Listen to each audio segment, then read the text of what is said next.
ওমর প্রশ্ন করেন, নবী গো, কোন আমলের কারণে এত দামি ওয়াইস? কোন আমলের কারণে এত দামি, এত দামি? আমরা আপনার নিজের চোখে দেখলাম, আমরা আপনার নিজের হাতে খেদমত করলাম, এরপরও নবী গো আপনার জুব্বার মালিক হতে পারি নাই। অথচ যে আপনারে কোনোদিন দেখলো না, সে আপনার জুব্বা পেয়ে গেল কোন আমলের কারণে? রাসূল তখন চোখের পানি জড়ায় কান্দে আর কয়, ওমর রে, আমি নবী জন্মের আগেই বাবা হারাইছি। আমি বাবার চেহারা আমি নবীর চোখে পড়ে নাই। আমি কোনোদিন আব্বা বলে ডাকতে পারি নাই রে ওমর। জন্মের কিছুদিন পর বোঝ হওয়ার পরপরই মাও হারাইছি।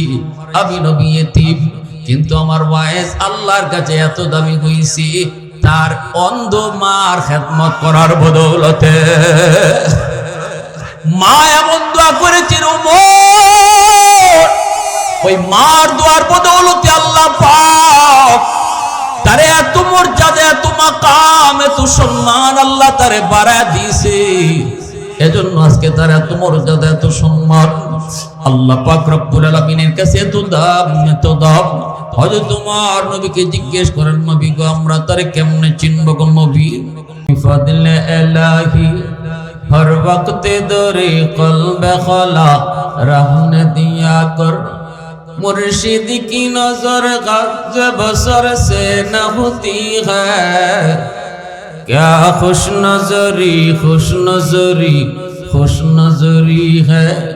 क्या खुश नजरी, खुश नजरी, खुश नजरी है। दिल तूर के दिल जोर दिया सबका खुदा से। क्या दिल शिकानी, दिल शिकानी, दिल शिकानी है। क्या दिल शिकानी, दिल शिकानी, दिल शिकानी है। अल्लाह अल्लाह अल्लाह अल्लाह अल्लाह अल्लाह अल्लाह अल्लाह अल्लाह अल्लाह अल्लाह अल्लाह।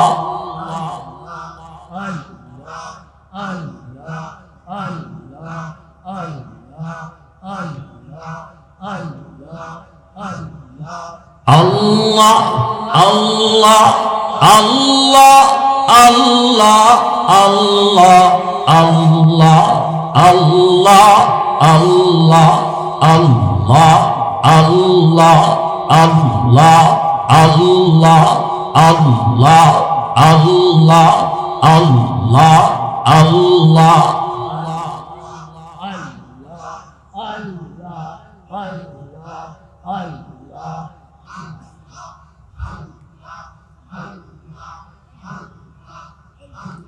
لا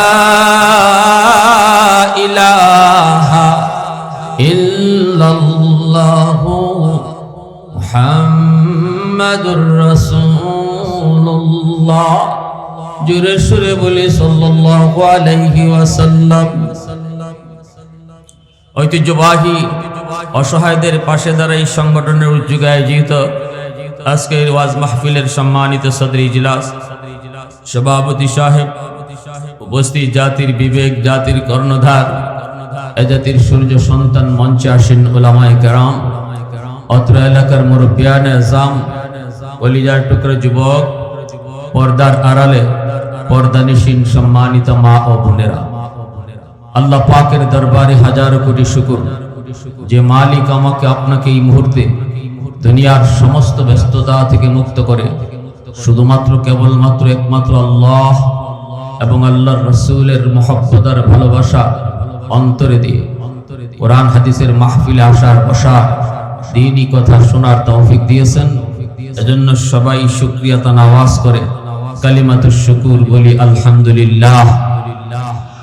মুআজ্জাল হাজিরিন, আল্লাহ পাক আমাদের খালিক, আমাদের মালিক। আল্লাহ আমাদেরকে বানাইছেন, কিন্তু আল্লাহ আমাদেরকে আসমান থেকে এমনি পাঠিয়ে দেন নাই, বানাইয়া বাপ মার মাধ্যমে পাঠাইছেন।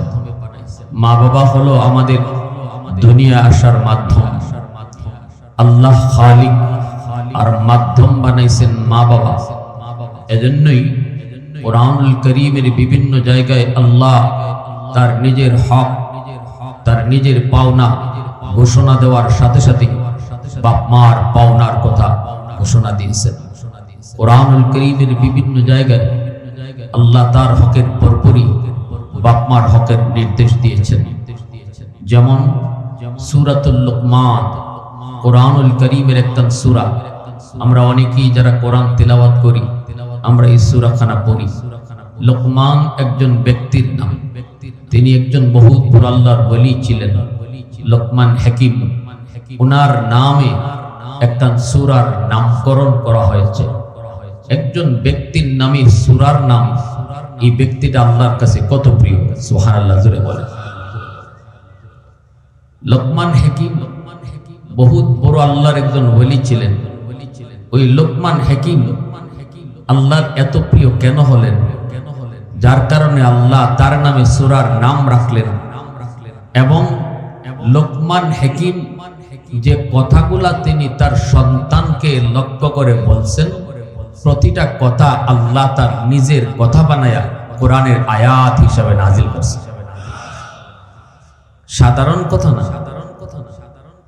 আল্লাহর কাছে লুকমান হাকিম প্রিয় হওয়ার উল্লেখযোগ্য কারণ হলো লুকমান হাকিম একজন আদর্শ পিতা। একজন আদর্শ পিতা। আদর্শ পিতা তখনই হয় যখন সন্তানকে আদর্শ শিখায়।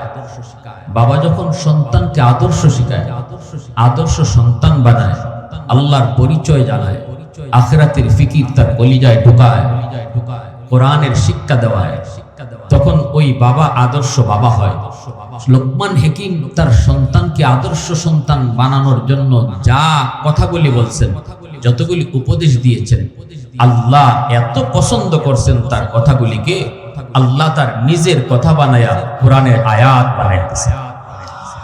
আওয়াজ দিয়ে বলেন সুবহানাল্লাহ। এবং আমাদেরকে মেসেজ দিলেন, আদর্শ পিতা হও, আদর্শ বাবা হও। আমার আপনার নবী আমাদের জন্য মডেল, মায়ার নবী, দয়ার নবী। এমন কোন সেক্টর নাই যে সেক্টরে আমার আপনার নবীর আদর্শ নাই, ঠিক কিনা? বাবা হিসাবে রাসূল আদর্শ রেখে গেছেন, সন্তান হিসাবে নবী আদর্শ রেখে গেছেন, ব্যবসায়ী হিসাবে রাসূল আদর্শ রেখে গেছেন, একজন সমাজ সংস্কারক হিসাবে আদর্শ রেখে গেছেন। মানুষের সেবায় কিভাবে কাজ করতে হয় আমার আপনার নবী মডেল রেখে গেছেন। একজন রাষ্ট্রনায়ক কিভাবে হতে হয়, সফল রাষ্ট্রনায়ক কিভাবে হতে হয়, মদিনার রাষ্ট্রনায়ক মুহাম্মদুর রাসূলুল্লাহ সাল্লাল্লাহু আলাইহি ওয়াসাল্লাম तमाम পৃথিবীর মানুষের জন্য আদর্শ রেখে গেছেন। প্যারে হাজির, এজন্য আল্লাহ বলেন, দুনিয়ার মানুষ তোমাদেরকে আমি আল্লাহ যত নিয়ামত দিয়েছি, লাকাদ মান্নাল্লাহু আলাল মুমিনিন ইয বাআসা ফীহিম রাসূলাম মিনহুম, যতগুলি নিয়ামত আমি তোমাদেরকে দিয়েছি, তোমার এই সুস্থ দুটো চোখ বলো, সুস্থ বিবেক বলো, সুস্থ দেহ বলো, সুস্থ দুটো পা বলো, যত নিয়ামত তুমি দেখতেছো আমি তোমারে দিছি, সব কিছুর মধ্যে সবচেয়ে বড় নিয়ামত হলো আমি আমার রাসূলকে তোমাদের মাঝে পাঠাইছি। কারণ আমার রাসূল তোমাদের জন্য সব কাজের নমুনা রেখে গেছে। যদি আমার রাসূলকে না পাঠাইতাম তাহলে তোমরা সমাজে কিভাবে চলবা নমুনা খুঁজে পেতা না। কার নমুনা নিবা? কোন নেতার নমুনা নিবা? কোন নেত্রীর নমুনা নিবা? এদিকে এক নেতা, ওদিকে আরেক নেতা, এদিকে এক নেত্রী এই কথা বলে, ওদিকে আরেক নেত্রী এই কথা বলে। কোন বিজ্ঞানীর কথা বলবা? এক বিজ্ঞানী বলে পৃথিবী ঘুরে, আরেক বিজ্ঞানী বলে সূর্য ঘুরে, ঠিক কিনা জোরে বলো? কার কথা নিবা? এজন্য আল্লাহ বলে নো, নমুনা কারো নেওয়া যাবে না, মডেল নিতে হবে আমার রাসূলের, ঠিক কিনা? পৃথিবীর মানুষ ততদিনই শান্তি পেয়েছে যতদিন তারা মুহাম্মদুর রাসূলুল্লাহর আদর্শকেই মেনে নিয়েছে। পৃথিবীর মানুষ যদি কোথাও কোনো কালে কোনো যুগে শান্তির ছোঁয়া পেয়ে থাকে, সেই যুগটা ছিল মুহাম্মদুর রাসূলুল্লাহর শাসনকাল, খেলাফতের শাসনকাল, মদিনার রাষ্ট্রনায়কের শাসন ব্যবস্থা। এজন্য আমার ভাইরা, নবীকে সর্ব কাজে, সর্ব জায়গায়, সর্বক্ষেত্রে আমার নমুনা মানতে হবে। যদি আমি শান্তি চাই, মানুষের করা কোনো নমুনায়, মানুষের করা কোনো আইনে শান্তি প্রতিষ্ঠা আসবে না, আসতে পারো। আমার নবী আমার জন্য পিতা হিসেবে কি আদর্শ রেখে গেছে। আল্লাহ পাক রব্বুল আলামিন মা বাবার হকের কথা বলছেন। আমি যে সূরা বনী ইসরাঈল আয়াত তেলাওয়াত করেছি, এই আয়াতে আল্লাহ পাক তার হকের পরপরই বাপমার হকের আলোচনা করেছেন এবং বলেছেন যে আমার রাসূল কিভাবে বাপমার সেবা করতেন, মা বাবার সাথে কি আচরণ করতেন। দেখো, নমুনা গ্রহণ করো। আমি আপনাদের সামনে বাপমার হকের গুরুত্ব নিয়ে কোরআন হাদিসের কিছু কথা বলবো। এটা হলো আমার প্রথম টপিক। দ্বিতীয় টপিকে আমি আসব মা বাবার সাথে ভালো আচরণ করার দ্বারা এই দুনিয়াতে নগদ পুরস্কার কি পাইছে, বাস্তব দুটা ঘটনা বলবো, এবং বাপমার সাথে বিয়াদবি করার দ্বারা এই দুনিয়াতে নগদ শাস্তি কি পাইছে এরও বাস্তব দুটা ঘটনা বলবো। কারা কারা মনোযোগ আছে একটু হাত উঠে আল্লাহ তুমি কবুল করো। সবাই বলি আমিন, আরো জোরে বলি আমিন। وَقَضَى رَبُّكَ أَلَّا تَعْبُدُوا إِلَّا إِيَّاهُ وَبِالْوَالِدَيْنِ إِحْسَانًا। আল্লাহ বলেন, বন্ধু তোমার রবের ফরমান, তোমার রবের আদেশ। আল্লাহ পাক আমার আপনার নবীকে আদেশ দিতেছেন, বন্ধু তোমার রবের ফরমান হলো, প্রথম আদেশটা হলো গোলামি চলবে শুধুমাত্র আমি আল্লাহর, বন্দেগী চলবে শুধুমাত্র আমি আল্লাহর, সাজদা চলবে শুধু আমি আল্লাহর কদমে। সন্তান চাইবা তো আল্লাহর কাছে চাও, ধন দৌলত চাইবা তো আল্লাহর কাছে চাও। শান্তি দেওয়ার মালিক কে? আওয়াজ দেওয়া লাগবে, জোরে বলেন কে? ধন দৌলত দেওয়ার মালিক কে? শান্তি দেওয়ার মালিক কে? আল্লাহ পাক রব্বুল আলামিন যেভাবে যা পারেন আর কোন মানুষ তা পারে না। আল্লাহ যেভাবে দেখেন এইভাবে আর কেউ দেখতে পারে না। আল্লাহ যেভাবে শুনেন এইভাবে আর কেউ শুনতে পারে না। আল্লাহ যা পারেন মানুষ তা পারে না। এজন্যই ধন দৌলত চাইবো তো আল্লাহর কাছে চাইবো, সন্তান চাইবো তো আল্লাহর কাছে চাইবো। কেউ যদি মনে করে আল্লাহ যেমন সন্তান দেয়, আল্লাহ যেমন সন্তান দেয়, আমার ফিস সাহেবও সন্তান দেয়। নাউজুবিল্লাহ, আসতে কেন? আরো জোরে, আরো জোরে। কেউ যদি মনে করে আল্লাহ যেমন শান্তি দেয়, আমার পীরের দরবারে গেলেও শান্তি পাওয়া যায়, তাহলে ঈমান থাকবে না যাবে? কেউ যদি মনে করে আল্লাহ যেমন ধন দেয় দৌলত দেয়, পীরের দরবারে গেলেও ধন দৌলতের মালিক হওয়া যায়, তাহলে ঈমান থাকবে না, চলে যাবে, ঈমান চলে যাবে। এর নামই হলো শিরিক। আমি এসেছি সিলেট থেকে, আপনারা অনেকেই জানেন আমার বাড়ি সিলেট। সিলেটের শাহজালাল দরগা, শাহজালাল মুজররদি ইয়ামনি রহমাতুল্লাহ আলাইহি মাজারে হয়তো অনেকেই গেছেন না? অনেকে। আমি একদিন ওয়াজ মাহফিল থেকে আসার পর রাত বেজে গেল 2:30। মাজারের পাশে আসা মাত্রই আমি ড্রাইভারকে বললাম, গাড়িটা একটু থামাও। ইনি তো বহুত বড় আল্লাহর ওলি, বহুত বড় আল্লাহর কুতুব, আমি তার কবরখানা একটু জিয়ারত করব। ভিতরে ঢুকে দেখি একটা গাড়ি, বাস আয়া নামলো, অনেকগুলা নারী পুরুষ। কোত্থেকে এসেছো? কই কুমিল্লা থেকে এসেছি। নামলো, নামার পর দেখলাম একজন মহিলা, সে মাজারে গিয়া মাজারের ওয়ালের সঙ্গে পেট ঘষাইতেছে, নিজের পেট। আমি একজন পুরুষকে জিজ্ঞেস করেছি কি করে? পুরুষ কয় বাচ্চা নেয়। এই নাউজুবিল্লাহ, কে কন্যায় কারা কারা? নাউজুবিল্লাহ কইছেন না? কে কে? বাচ্চা দেওয়ার মালিক কে? শাহজালাল মুজররদি ইয়ামনি বাচ্চা দেওয়ার ক্ষমতা রাখেনি। আওয়াজ দিয়া বলেন। কেউ যদি এমন বিশ্বাস অন্তরের মধ্যে রাখে, যুবক, এমন কোন আকীদা বিশ্বাস যদি তোমার অন্তরে থাকে, নামাজ পড়ে পড়ে তুমি কপালে কর ফলায় দাও, কোনো লাভ হবে না। আল্লাহর কাছে তুমি পুরস্কার পাবে না, বরং ঈমান থাকবে না। কেউ যদি এমন কোন বিশ্বাস রাখে, অমুকের দরবারে গেলে পরে ধনী হওয়া যায়, গরু নিয়ে যায়, উদ্দেশ্য হলো গেলে পরে ধনী হওয়া যায়, গরু দিয়ায় ঈমানও দিয়ায়, ঠিক না? জোরে বল। গরুর সাথে কি দিয়ায়? জোরে বলেন। এজন্যই আল্লাহ পাক 1 নম্বর নির্দেশ দিলেন, বন্ধু উম্মতকে তুমি জানিয়ে দাও গোলামি চলবে শুধুমাত্র আমি আল্লাহর, বন্দেগী চলবে শুধু আমার। চাইবা তো আমি আল্লাহর কাছে শুধু চাও। 2 নম্বর নির্দেশটি আল্লাহ দিলেন ওয়াবিল ওয়ালিদাইনি ইহসানা। ও বন্ধু উম্মত কি জানিয়ে দাও আমি আল্লাহ দ্বিতীয় ফরমান হলো বাপ মার সাথে যেন উত্তম আচরণ করি, মা বাবার সাথে যেন উত্তম আচরণ করে। এটা হলো আমি আল্লাহর দ্বিতীয় নির্দেশ। উত্তম আচরণ বলতে কোন জিনিসকে বলে, ইহসান বলতে কাকে বলে, একটু ব্যাখ্যা দিয়ে আপনাদেরকে বুঝাই।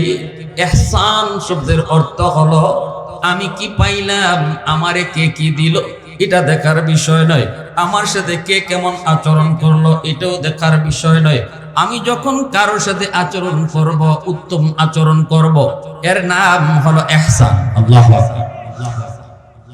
আল্লাহ বুঝাইতে চান ও দুনিয়ার সন্তানের দল, তোমাদের মা তোমাদের বাবা তোমার সাথে কেমন আচরণ করলো এটা তোমার দেখার বিষয় নয়। যদি খারাপ আচরণ করে তবু আমি আল্লাহর নির্দেশ মা বাবার সাথে তুমি উত্তম আচরণ করো।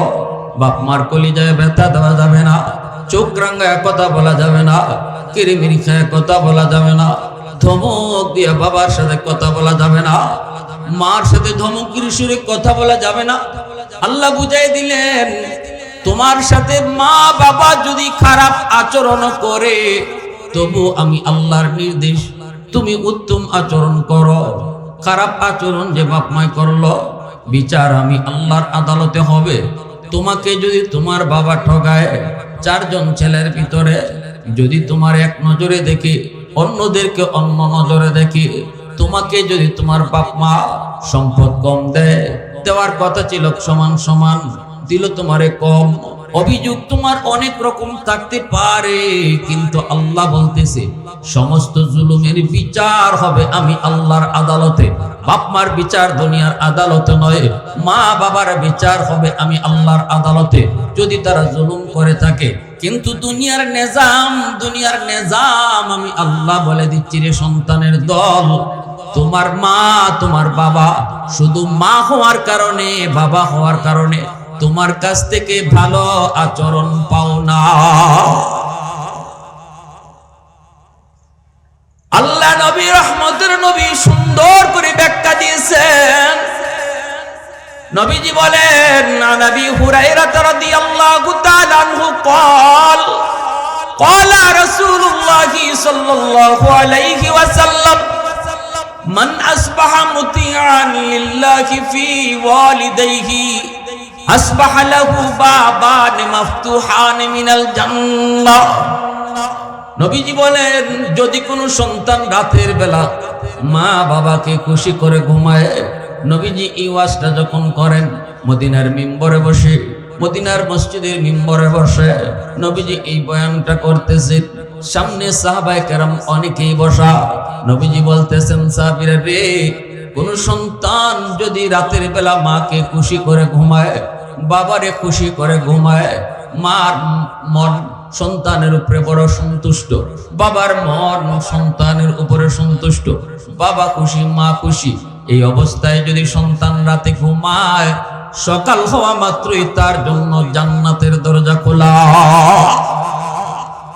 ওমান আসবা আসিয়ান লিল্লাহি ফি ওয়ালিদাইহি আসবাহা লাহু বাবান মাফতুহান মিনান নার। আর যদি বিপরীতে কোনো সন্তান রাতের বেলা ঘুমায়, মার কলিজায় ব্যথা, বাবার কলিজায় ব্যথা, দিনের বেলা এমন আচরণ করেছে মার কলিজা জ্বলতেছে, বাবার কলিজায় পড়ে গেছে, রাতের বেলা মা ঘুমাইতে পারে না গো, চোখ দিয়া পানি জোরে মায় কান্দে, বাবা সান্ত্বনা দে, বৃদ্ধ মা বাবা এক রুমের ভিতরে ঘুমায় কিন্তু ঘুম আসে না সন্তানের খারাপ আচরণের কারণে, সন্তানের খারাপ কথা শোনার কারণে।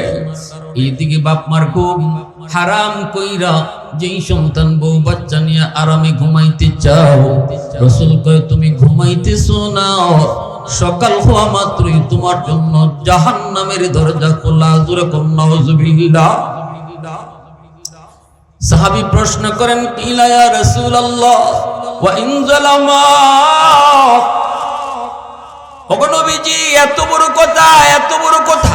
তাহলে বোঝা গেল সন্তান যদি বাপ মারে, নারাজ কইরা রাতের বেলা ঘুমায়, তাহলে এই সন্তান যদি এই রাত্রে মারা যায়, যেই রাত্রে মার দিলে কষ্ট, বাবার দিলে কষ্ট, অথচ মার কাছ থেকে মাপ চাইলো না, বাবার কাছে মাপ চাইলো না, বাবারে খুশি করলো না, মারেও খুশি করলো না, এই অবস্থায় যদি রাতের বেলা এই সন্তান ঘুমায়, আর এই ঘুমটাই যদি তার জীবনের শেষ ঘুম হয়ে যায় গো, আর যদি ঘুম থেকে না উঠে, তাহলে নবী গো আপনার হাদিসে বোঝা যায় এই সন্তান যত বড় নামাজি হোক, যত বড় হাজি হোক, যত বড় গাজী হোক, যত বড় দানবীর হোক, যত বড় আল্লাহওয়ালা হোক, শুধু এই গুনার কারণে এই রাত্রে যদি তার মরণ হয়, সে ডাইরেক্ট জাহান্নামে যাবে। জোরে কোন নাউজুবিল্লাহ। ওগো নবীজি, আমার প্রশ্ন হলো, যদি ওই মা ওই বাবা সন্তানের উপরে জুলুম করে, ওই যে আগের কথাটা আমি বলছিলাম, যদি সন্তানের উপরে বাপ মায় জুলুম করে, ঠকায়, এক নজরে দেখে নাই, এক ছেলের ছেলে মেয়েকে বড় মায়া করে, আর এক ছেলের ছেলে মেয়েকে কম মায়া করে। জমি জমা বন্টনের সময় একজন রে ভালো জমি দিছে, আর একজন রে নাটা জমি দিছে, অথবা একজনের নামে লিখে দেয়া গেছে, আর এক সন্তান রে বড় ঠকাইছে। যদি এমন কোন জুলুম বাপ মায় করে গো নবী, তবুও কি সন্তান বাপ মার সাথে ভালো আচরণ করবে? প্রশ্নটা করেছেন একজন সাহাবী, নবীকে সরাসরি, আল্লাহ নবী সরাসরি জবাব দিতেছেন। এই প্রশ্নটা হয়তো অনেকেরই মনে থাকতে পারে, আমাদেরকেও অনেকেই প্রশ্ন করে, হুজুর কেমনে মার সাথে ভালো আচরণ করব, কেমনে বাবার সাথে ভালো আচরণ করব? এই তো মায় আমার সাথে এমন করে, বাবায় আমার সাথে এমন করে।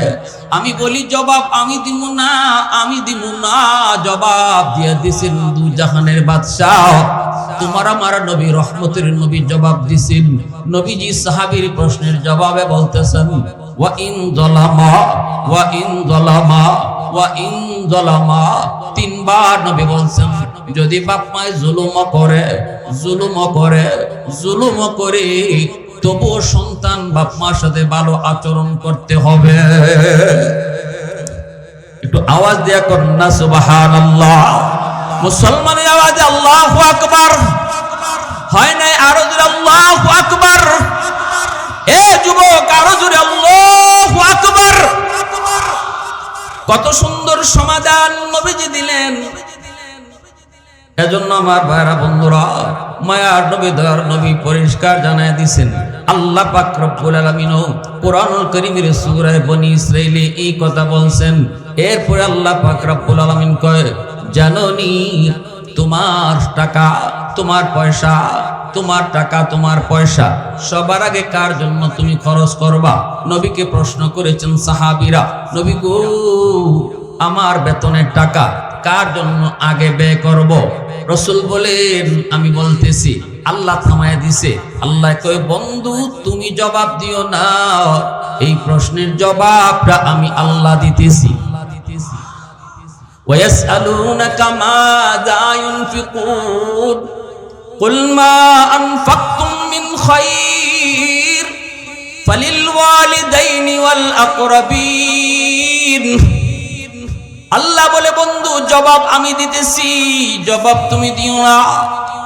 উম্মতকে জানায় দাও, প্রশ্ন যারা করেছে তাদেরকেও তুমি বলে দাও, সম্পদ আর টাকা পয়সা সবার আগে নিজের জন্য খরচ নয়, সন্তানের জন্য নয়, বউয়ের জন্য নয়, আত্মীয় স্বজনের জন্য নয়, সবার আগে নিজের টাকা বাপ মার জন্য খরচ করা লাগবে। তাহলে এবার আপনারা আমার সাথে জবাব দেন। সামনে আসতেছে শীতের সিজন, শীতের পোশাকের প্রয়োজন, আমারও প্রয়োজন, বউয়েরও প্রয়োজন, সন্তানেরও প্রয়োজন, মায়েরও প্রয়োজন, বাবারও প্রয়োজন। বলুন দেখি, যদি আল্লাহর কথা বুঝে থাকেন, শীতের কাপড় নিজেরটা আগে কিনবেন নাকি বাপ মারটা?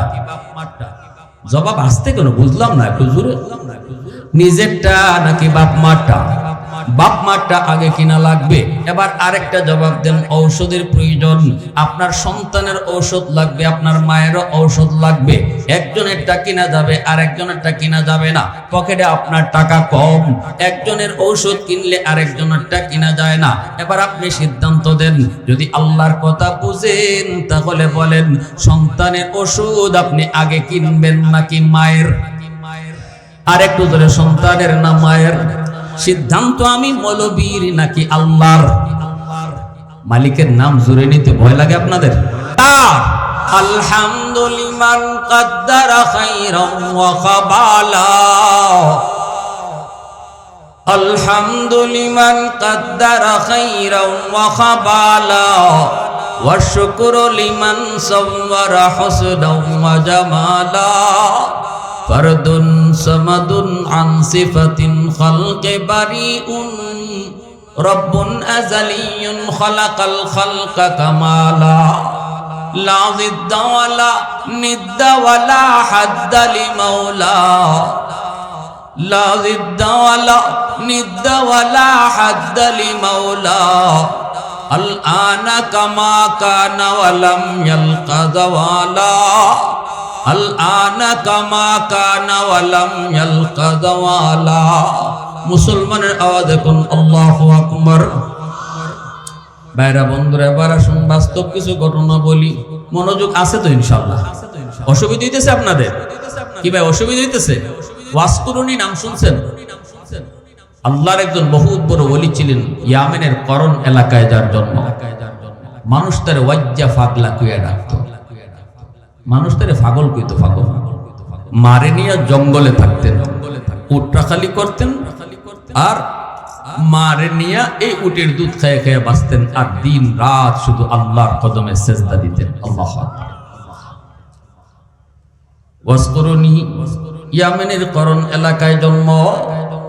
এইদিকে আমার আপনার নবী মদিনাতুল মুনাওয়ারায়, নবীজি মদিনায়। ওয়াসকুরুনি মার কাছে তিনি অনুমতি চাইলেন, মাগো অনুমতি দাও, মদিনায় নবীকে এক নজর দেখতে যাব। মায় কইতেছে, বাজান নবীরে দেখতে যাবা, এটা তো অনেক বড় একটা নেক কাজ, কিন্তু বাবা একটু বল বল বল, আমি যে বৃদ্ধা মা, নড়াচড়া করতে পারি না, তুমি আমারে তুলায় তুলায় খাওয়াও, তুমি আমারে গোসল করো, তুমি আমার বাথরুম সরাও, সব কিছু বাবা তুমি নিজের হাতে করো। ও বাবা ওয়াজ একটু কও, আমি মাকে তুমি কার হাতে রেখে যাবা রে? যদি নবীর কাছে মদিনায় তুমি যাও, আমারে কে খাওয়াবে, আমারে কে দেখবে? এই কথা শোনার পর ওয়াসকুরুনি আর মদিনায় যান না, অথচ অন্তরের ভিতরে নবীর প্রেম, নবীর মহব্বত দাও দাও করে জ্বলে। মার খেদমতে কষ্ট হবে, এজন্য তিনি মদিনায় যেতে পারেন না। এইদিকে আল্লাহ পাক রব্বুল আলামিনের কাছে এই খবর আসেনি না নাই? আল্লাহ পাক জিব্রাইলকে পাঠায়া দিলেন নবীর কাছে। আয়েশা জিব্রাইল কো, নবী গো, আপনার বহুত বড় একজন পাগল ইয়ামেনের করন এলাকায় থাকে, আপনার বহুত বড় একজন আশিক, সে আপনারা দেখতে মদিনায় আসতে চায়, কিন্তু মার খেদমতের অসুবিধা হবে, এজন্য আসতে পারে না। আল্লাহ আমাকে পাঠাইছেন গো নবী, আপনাকে জানায় দেওয়ার জন্য। সে অনেক বড় আল্লাহর ওলি, আল্লাহ তারে মুস্তাজাবুদ দাওয়া বানায় দিছে, এমন কি সে হাত উঠাইয়া যা চায়, যা কয়, আল্লাহ সাথে সাথে কবুল কইরা নেয়। ওগো নবীজি, আপনার উম্মতের মাগফিরাতের জন্য তার কাছে দোয়া চাইেন। বললেন সে যদি আল্লাহর কাছে আপনার উম্মতের জন্য সুপারিশ করে, আল্লাহ তাও কবুল করবে। মায়া নবী, দয়ার নবী জিব্রাইলের কাছ থেকে আশিকে রাসূলের নাম জানলেন, সুরতও জানলেন। এরপরে নবীজি স্বপ্ন যুগে ওয়াসকুরুনিকে বহুবার দেখছেন। আল্লাহু আকবার জোরে কও। স্বপ্ন যুগে আল্লাহ তার আশিক, আল্লাহ পাক নবীর আশিককে বহুবার স্বপ্ন যুগে দেখায় দিয়েছেন। নবীজি ইন্তেকালের আগ মুহূর্তে নবীজি দেখতে পারেন নাই, ডাক দিলেন সাহাবায়ে কেরামকে, ও উমর কাছে আসো, আমি নবী হয়তো আর বেশি দিন বাঁচবো না রে। আমার বিদায়ের পর আমার পরনের একটা জুব্বা আছে, এই জুব্বাটা তোমরা আমার একজন আশিকরে হাদিয়া দিবা। আবু বকর সিদ্দিক মনে মনে সেই জুব্বা পাওয়ার আশায়, উমর সেই জুব্বা পাওয়ার আশায়, সাহাবায়ে কেরাম প্রত্যেকেরই মনের মধ্যে সেই জুব্বা পাওয়ার বড় আকাঙ্ক্ষা, বড় আফসোস। কিন্তু নবী বলতেছেন, নারী উমর, এই জুব্বা তোমাদের কারো জন্য নয়, এটা আমার এমন এক আশিক, যে আশিকরে আমি চর্ম চোখে কোনোদিন দেখি নাই, সেও আমারে দেখে নাই। বাড়ি হলো তার ইয়ামেন, নাম হলো ওয়াইস, করণ এলাকায় থাকে। উমর, নেও আমার এই জুব্বাটা, আমার ইন্তেকালের পর এই জুব্বাটা তোমরা তারে হাদিয়া দিবা। আর বইল, আল্লাহর কাছে তার এত মর্যাদা, এত মর্যাদা। এই মর্যাদার পিছনে আল্লাহ পাক তার দোয়াকে আল্লাহ পাক কবুল করে নেয়। উমর, তুমি তারে কইও সে যেন আমার গুনাহগার উম্মতের জন্য সুপারিশ করে।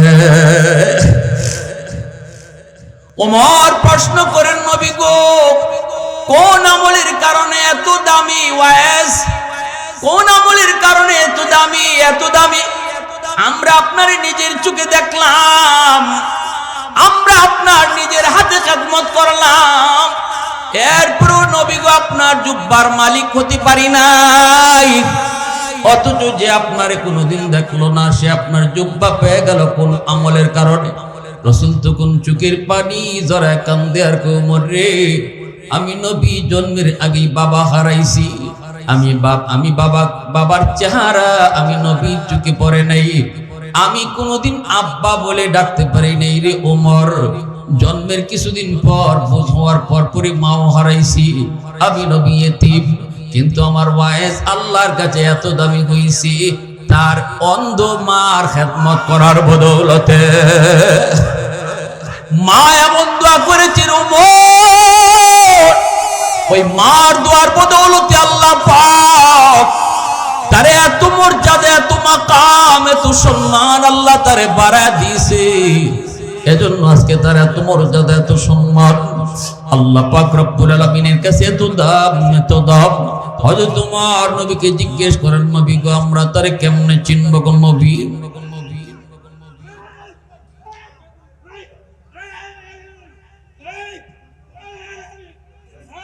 তোমরা একজন তিনজনে দইরে একটু সাইডে নিয়ে যাও।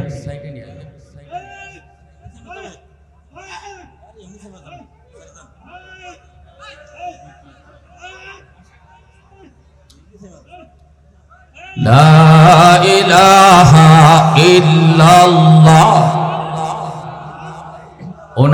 ওনার হালত আইছে, হয়তো মানুষের কিছু কথা দিলের মধ্যে এমন ভাবে হিট করে, হিটটা অনেকে সইতে পারে না। আপনারা একটু মাথায় পানি দেন। লা ইলাহা ইল্লাল্লাহ, লা ইলাহা ইল্লাল্লাহ। সবাই লা ইলাহা ইল্লাল্লাহ, লা ইলাহা ইল্লাল্লাহ। সবাই বসেন, যার যার জায়গায় বসেন, কেউ নড়াচড়া করেন না, সবাই জিকির করেন, লা ইলাহা ইল্লাল্লাহ,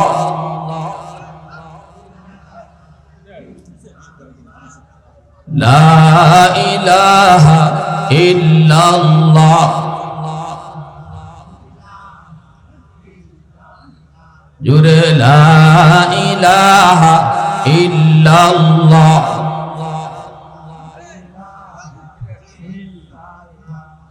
লা ইলাহা ইল্লাল্লাহ,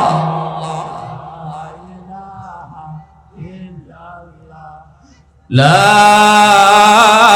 ইলাহা ইল্লাল্লাহ, মুহাম্মাদুর রাসূলুল্লাহ। জোরে সোরে বলি সাল্লাল্লাহু আলাইহি ওয়াসাল্লাম। আমার দিকে মনোযোগ দেন ভাই, লম্বা সময় দিতে পারবো না, আমি অনেক দূরে যাব, এজন্য আপনাদের সহযোগিতা চাই একটু কম। অন্যদিকে নজর দিয়েন না, মনোযোগ আমার দিকে।